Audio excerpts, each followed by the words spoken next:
እንደዛ ተደከመበትና ተለፋበት ስራ በመጨረሻ ሰዓት ውስብስብ ካለ በኋላ ወደ ኋላ መመለስ ሳይኖርብን ወደ ኋላ እየተመለስን ነው።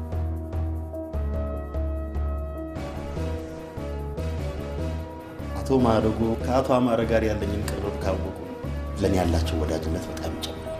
ከዘውዱ ጋር እንዴት ነው? ደህና ነን። ያለውን ችግር ያለምንም ፍርሃት በድፍረት እያወጣን የህብረተሰቡን አመኔታ ያገኘንበት ፕሮግራም ነው። እዚህ ለመድረስ ብዙ ችግሮችን አልፈናል። ገሊላን ማግባት፣ ባለትዳር መሆን፣ ሚስትህ ከአሜሪካ መምጣቷን አቶ አማረ ሰምተዋል? አሁንም በሐሳብሽ እንደጸናሽ ነሽ ወይስ ያቋም ለውጥ አድርገሽ?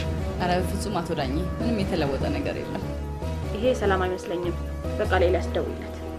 ማ እኔ ከአቶ አማረ ጋር ይህን ያህል እንደምትቀራረቡ አላውቅም ነበር። ቤተሰብ ነን ጋሽ፣ በጣም ቤተሰብ ነን።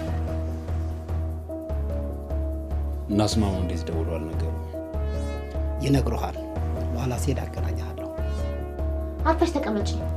እረፍት ያስፈልግሻል ስትባይ አሰሚም እንዴ? ለጊዜው ሳሉ ነገሩን አጣርቶ እስካላሳወቀን ድረስ ምንም ነገር ማወቅ አንችልም። አረ እንዲያውም ለረጅም ጊዜ ስከታተል የነበረው የአንድ ሚስኪን ጎረቤቴ ታሪክ አለ። የምትወጂኝ ይመስለኝ ነበር።